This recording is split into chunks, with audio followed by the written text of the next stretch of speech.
Saúde a igreja com a paz do Senhor. Os irmãos podem se assentar, por favor. Glória a Jesus.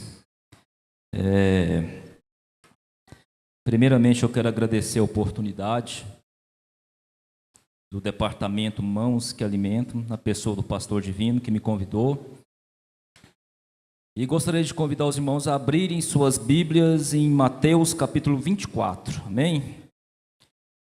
Glória a Jesus. Os irmãos podem ficar sentados, porque eu vou exceder um pouquinho na leitura. Eu gostaria de ler o capítulo 24, e depois eu estarei lendo também 2 Pedro, capítulo 3, versículo 3 e 4. Glória a Jesus. Todos já encontraram? Amém?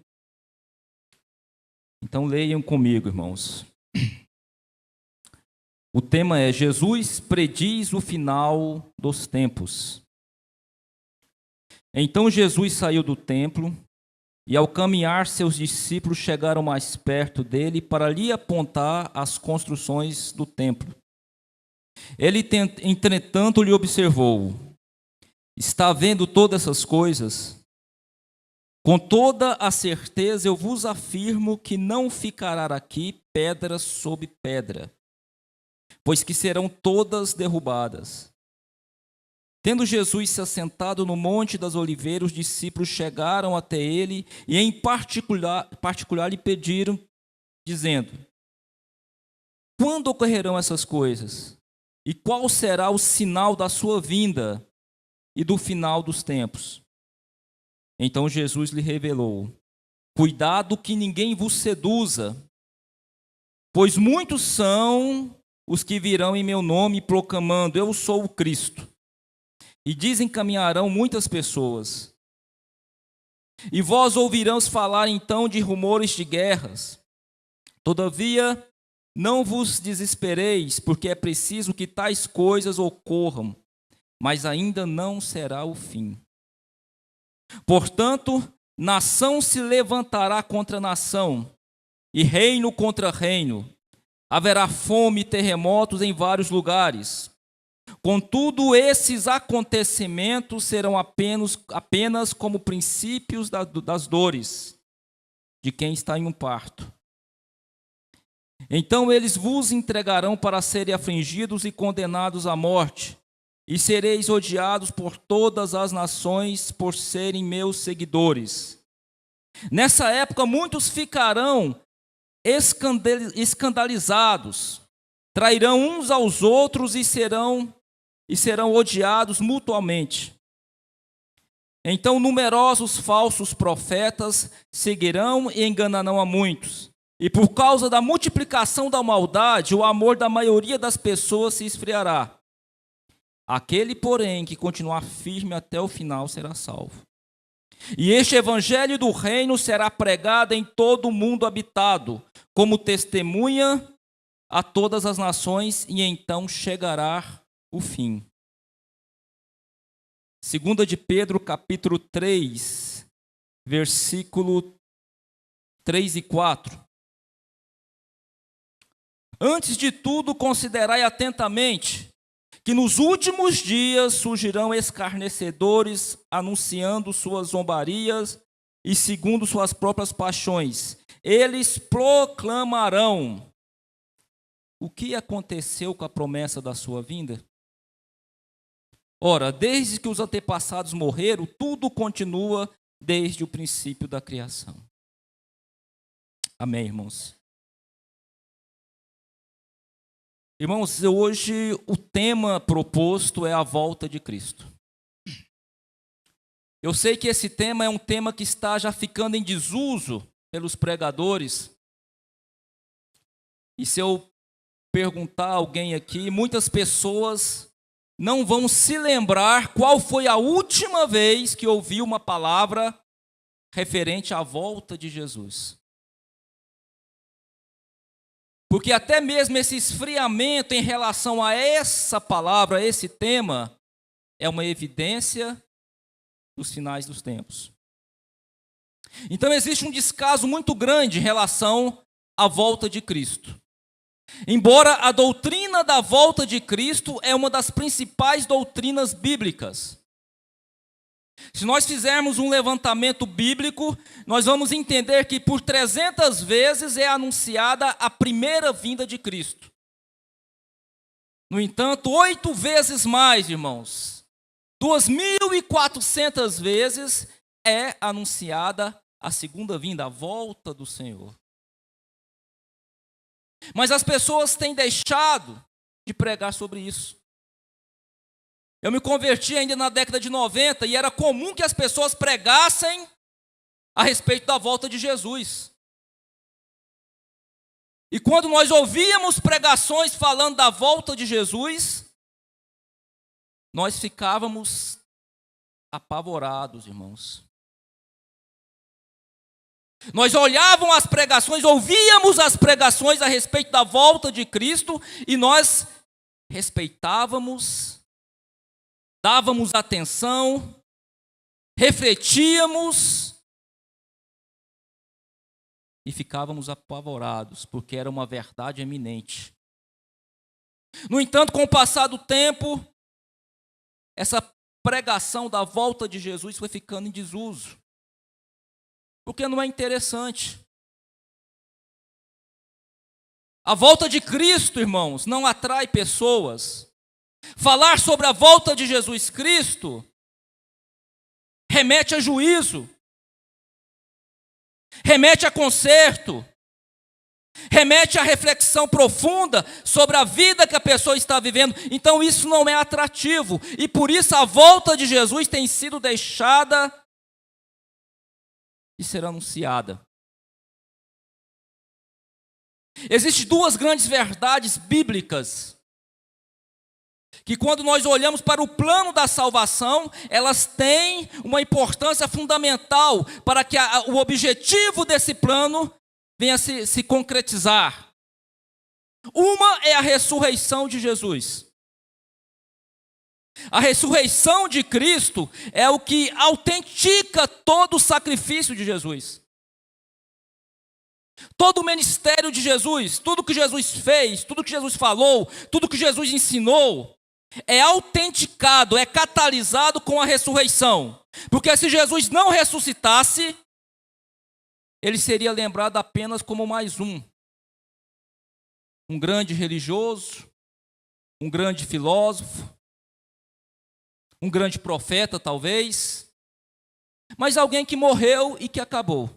Então a ressurreição de Jesus Cristo é que nos traz esperança.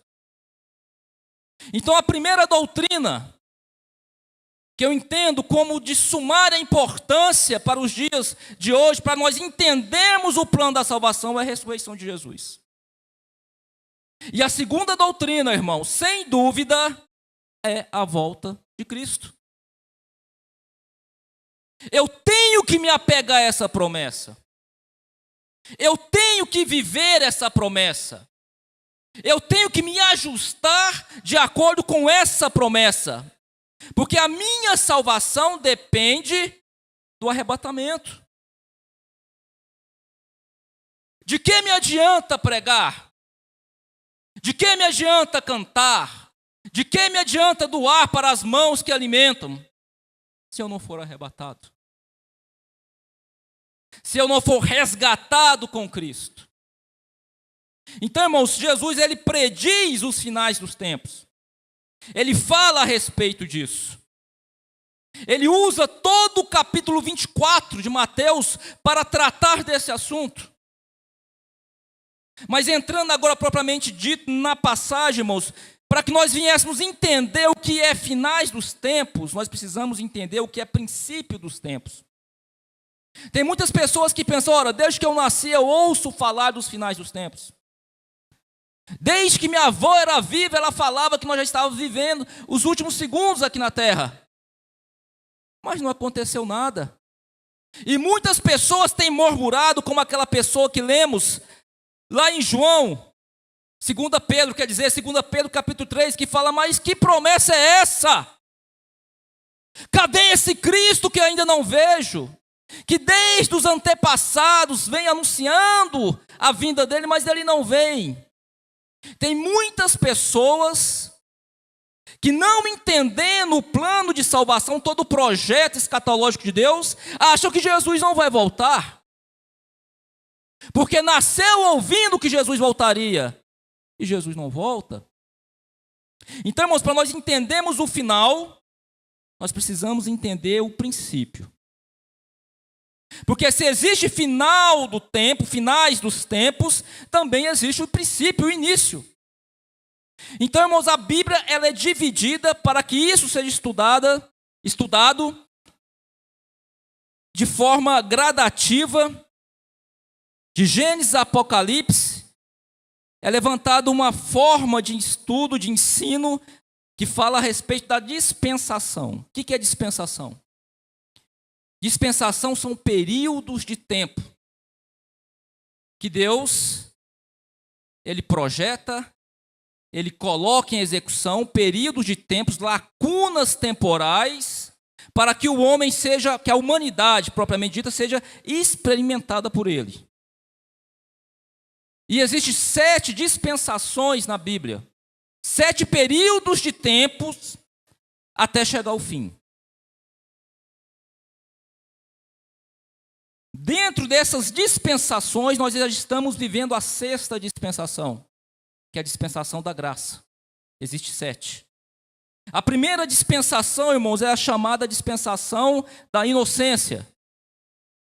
Quando Deus ele cria Adão e Eva, Ele cria Adão e Eva no estado de inocência. Essa foi a primeira experimentação que Deus faz com o homem, no jardim do Éden. A segunda dispensação, a segunda experimentação, a segunda provação que Deus faz, é a dispensação da consciência, que é a hora que o homem peca e ele toma o conhecimento de tudo, do bem e do mal. A terceira dispensação, irmãos, ela sai do pecado, ela sai da expulsão, ela começa com a expulsão do jardim do Éden e começa o reino humano. A partir do momento que o homem é expulso do jardim do homem, ele entra na terceira dispensação. Nós vamos chegar no final dos tempos, irmãos. Na terceira dispensação, que é o reino humano, e o homem começa a viver, né, de forma autoconfiante. Ele começa a andar pelas suas próprias pernas e ele esquece que existe um Deus. Até que Deus vem, manda o dilúvio. Essa terceira dispensação, ela vai até Noé. Deus manda o dilúvio e acaba com tudo. E aí vai até a quarta dispensação, irmãos, ela vai até a Torre de Babel. Entrando com os patriarcas. E depois nós alcançamos a quinta dispensação, que é a respeito da lei. É o período da lei, que vai de Moisés até João Batista. E Jesus inicia a sexta dispensação, que é a dispensação da graça, que é a que nós vivemos hoje. No entanto, irmãos, aonde eu quero chegar é que, para nós irmos para a sétima dispensação e última dispensação, que é a dispensação do milênio, nós precisamos passar pelo arrebatamento. Nós só vamos mudar de dispensação, nós só vamos avançar nesse plano de Deus quando nós passarmos pelo arrebatamento. Então Jesus inicia o final dos tempos. Então toda vez que você ouvir falar a respeito de finais dos tempos, você vai entender que os finais dos tempos começou quando Jesus veio e cumpriu o seu ministério salvador na terra. A partir daquele momento, até o dia do arrebatamento, é considerado finais dos tempos. Paulo falava dos finais dos tempos. Jesus falava dos finais dos tempos. Todo o Novo Testamento fala dos finais dos tempos, porque ele começou em Cristo. Jesus inaugura esse período. E ele vai culminar com o arrebatamento da igreja. Então nós já estamos no sexto, no último momento, na última dispensação, na sexta dispensação. E para nós passarmos para a última, nós precisamos enfrentar a volta de Jesus. Mas como a igreja vai avançar se a igreja não quer ouvir falar da volta de Cristo? Como a igreja vai prosseguir se a igreja tem desprezado o arrebatamento? Não é interessante? Esses dias escutei uma pessoa falar e eu fiquei um pouco chateado. Eu vou parafrasear ela, e ela dizia que no culto de domingo, nas pregações de domingo, deveriam ser pregadas palavras suaves, palavras que viessem confortar o coração das pessoas, palavras que viessem preparar as pessoas para enfrentar uma segunda-feira que logo vem. Então essas palavras que trazem as pessoas a ficarem pensativas, chateadas, preocupadas, não deveriam ser pregadas nos cultos de domingo. E aí eu entendi, irmãos, que realmente nós estamos nos finais dos tempos. Tudo isso é evidência da volta de Jesus Cristo. Esse esfriamento, essa rejeição à palavra, esse evangelho diluído que as pessoas querem ouvir, tudo isso é evidência da volta de Jesus. E aí ainda voltando, irmãos, para a questão do final dos tempos, para que nós venhamos ter um entendimento claro sobre isso, Jesus inaugura o período da graça. E aí existe um panorama escatológico a respeito do que vai acontecer depois da graça. E aí vem ordem cronológica a respeito do princípio do fim até o final absoluto. Começa com Cristo inaugurando a graça. Depois de Cristo, nós passamos, em Atos 2, é construída, é formatada a igreja, e nós passamos para o período da igreja. Depois nós avançamos para o arrebatamento dessa igreja. Depois nós caminhamos para a grande tribulação, que vai durar 7 anos. Depois da grande tribulação, nós vamos enfrentar o Armagedon. Depois do Armagedon, estaremos no milênio. Depois do milênio, avançaremos para o juízo final. E depois do juízo final, quem vencer vai entrar no estado perfeito, salvação absoluta. É isso que nós acreditamos, irmãos. É isso que a palavra de Deus, ela explica.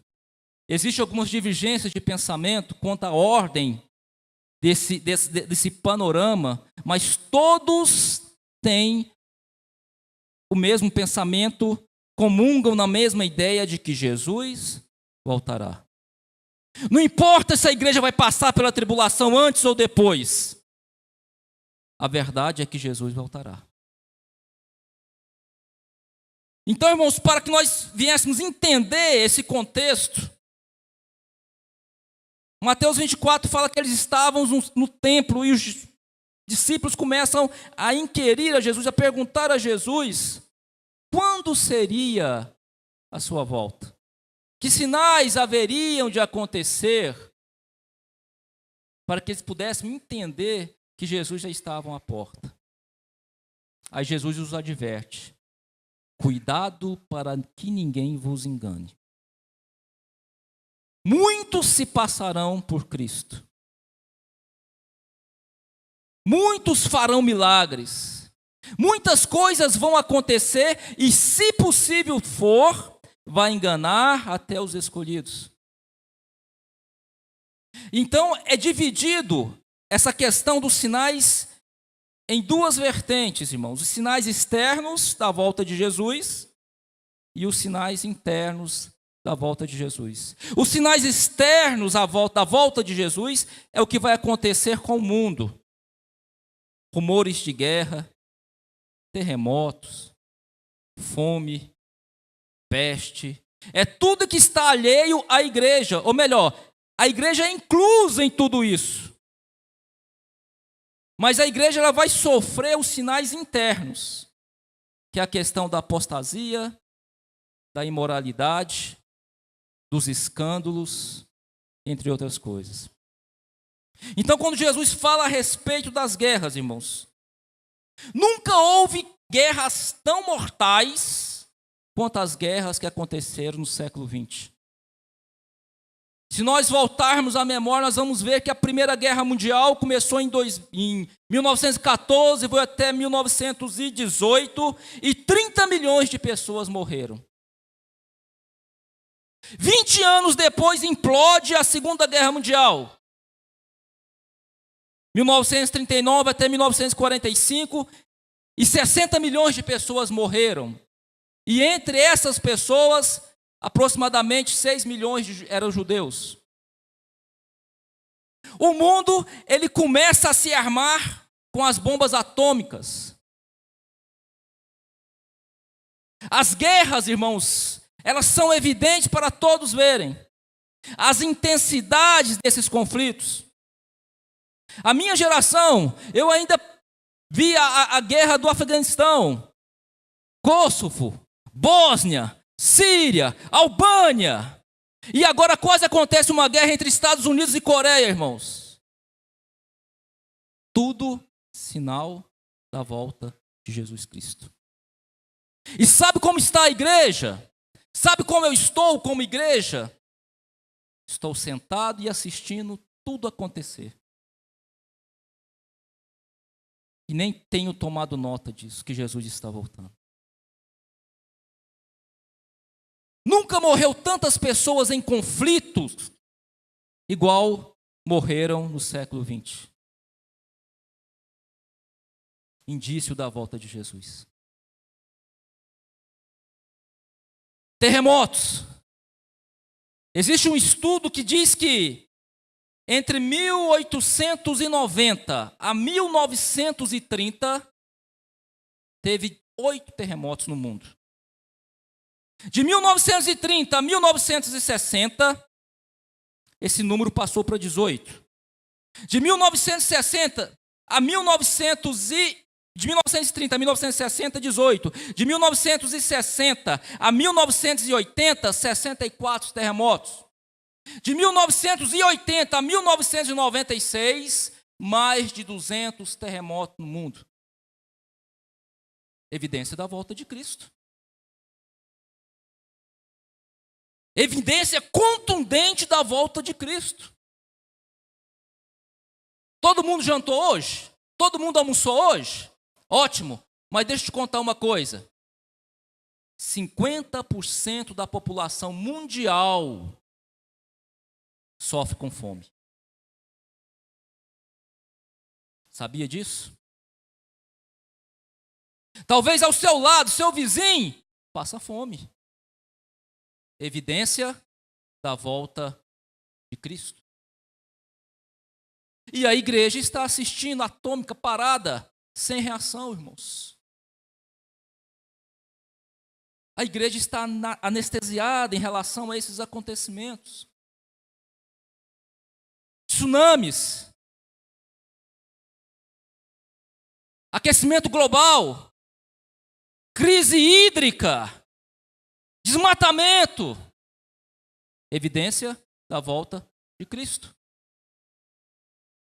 Eu não estou dizendo nada novo. Jesus já dizia, há 2000 anos atrás, que o fim seria precedido dessas coisas. Apostasia, irmãos. Abandono da fé. Tantas religiões desvinculando o Deus verdadeiro, tirando a adoração ao Deus verdadeiro e criando Deus falsos. Tradições que levam as pessoas a se afastarem de Deus.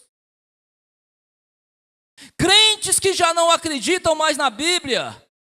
Pastores renomados que acham que o jardim do Éden não existiu. Que tudo aquilo era uma forma figurada. Pessoas que contestam o Apocalipse e que tentam distorcer as verdades. Evidência da volta de Cristo. Pessoas que já não aguentam mais falar da vinda de Jesus. Evidência da volta de Cristo. Decadência moral, irmãos. O homem nunca foi tão imoral quanto nessa geração. Hoje as crianças estão sendo erotizadas. A mídia mostra todo dia. Esse dia eu vi uma criança de 6, 7, 8 anos, não sei, cantando rap, funk, com letras totalmente, irmãos, obscenas. Ideologia de gênero. Evidência da volta de Cristo. E nós estamos parados. E eu estou parado assistindo tudo isso. E muitas vezes não tenho tomado uma atitude. Então, irmãos, as evidências são contundentes, são indiscutíveis a respeito da volta de Jesus. Só não enxerga quem não quer. Só não faz uma reação, só não cria uma reação quem não quer. Jesus está voltando, igreja. E o que eu devo fazer? Em meio a tantas evidências, em meio a tantas conclusões, em meio à palavra do Senhor, o que eu devo fazer para me apresentar a Jesus quando esse dia chegar? Jesus, ele bate em cima da vigilância. O capítulo 25 vem falando sobre a vigilância. Jesus escreve 6 parábolas, fazendo alusão à vigilância. Talvez a mais expressiva que eu gostaria de compartilhar com os irmãos hoje é sobre a parábola das 10 virgens. 5 virgens despercebidas. 5 virgens que não acreditavam que o noivo viria. 5 virgens que já não ouvia mais falar nenhuma pregação dizendo: ora, o noivo está vindo. Dessas 5 virgens, irmãos, talvez elas não tinham interesse de que o noivo viesse, porque elas estavam despreparadas. No entanto, existiam também 5 virgens preparadas, que estavam com seu ajeito a postos. E quando deu a meia-noite, lá vem o noivo. E elas não foram pegas de surpresa, porque estavam vigiando. Estavam preparadas, estavam apostas, estavam com uma vida espiritual pautada na palavra, estavam com uma vida espiritual ligada, em sintonia com Deus. Talvez as outras 5 despercebidas eram até religiosas. Talvez as 5 despercebidas também iam à igreja. Talvez as 5 despercebidas pregavam a palavra de Deus, cantavam e achavam que estavam prontas, mas não estavam, irmãos. Aí se eu lançar uma pergunta a você, você faz parte das 5 despercebidas ou das 5 que estavam preparadas? Você tem nutrido uma vida espiritual real? Você tem andado em sintonia com Deus? Você tem se desmamado deste mundo para que você venha herdar o mundo futuro ou não? Ou você ainda é aquela pessoa consumista, aquela pessoa mundana, aquela pessoa que, se Jesus voltar agora, vai atrapalhar os seus planos? Aquelas pessoas que acham que, eu acho que Jesus não vem mesmo. Porque tem pessoas, irmãos, que acham que se Jesus voltar hoje, vai estragar a vida delas. Mas logo agora que eu consegui fazer isso, que eu tenho meu plano de fazer aquilo, Jesus vai voltar. Ô Jesus, espera um pouquinho, não volte ainda. Pessoas que estão vivendo na zona do conforto espiritual, irmãos. Tudo que eu estou dizendo hoje, eu queria que você levasse para a esfera intrínseca, interior. É você e Deus. Tudo que eu estou dizendo aqui agora, eu queria que você levasse para o íntimo da sua espiritualidade.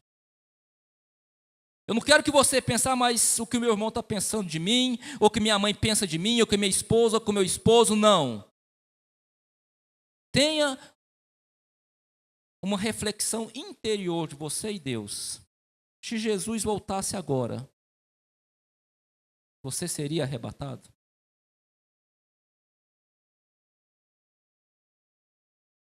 Não pense nessas questões externas, mas pense na questão interna, do seu coração, do seu interior.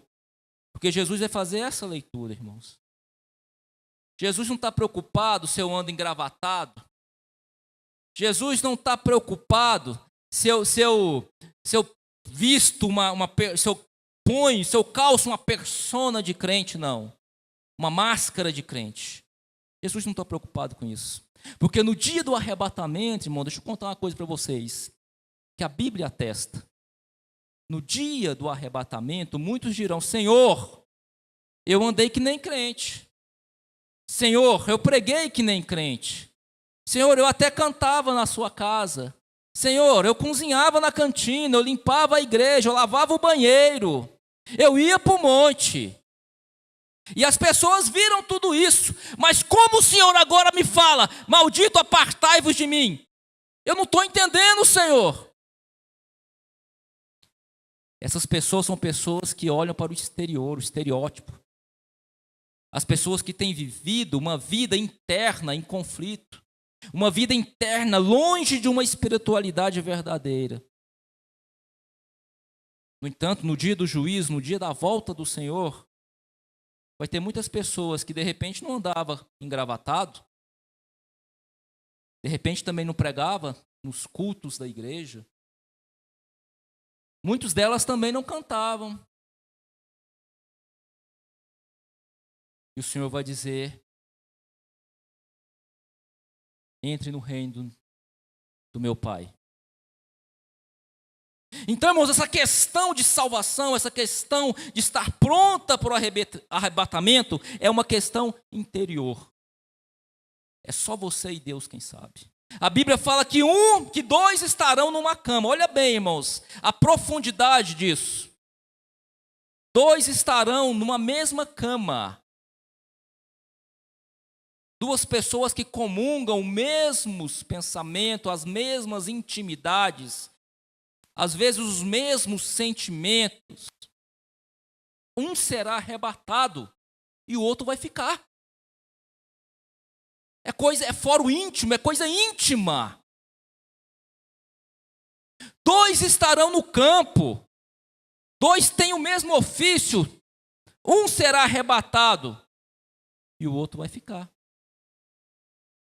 Então a questão do arrebatamento, a questão de estar preparado para a volta de Cristo, como eu vou me preparar? Prepara o seu interior. Porque a única coisa que Jesus vai ver vai ser o seu coração, o seu interior. Mas é claro que o interior, ele reflete no exterior. Se eu tenho um interior transformado, consequentemente eu vou pregar a palavra de Deus.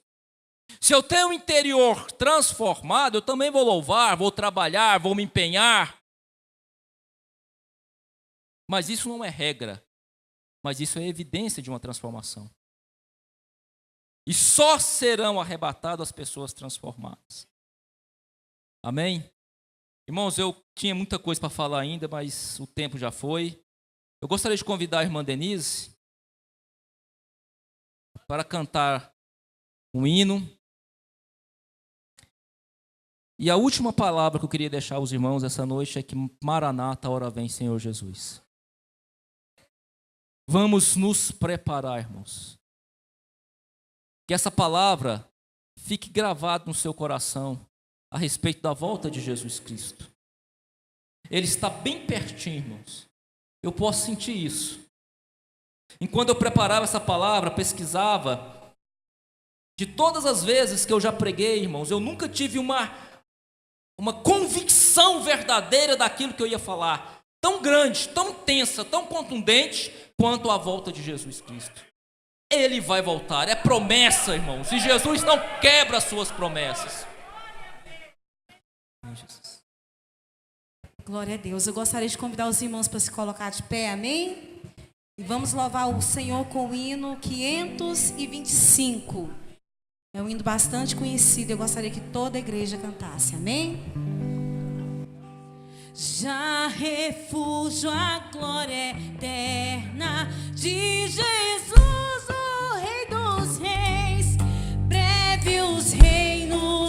neste mundo.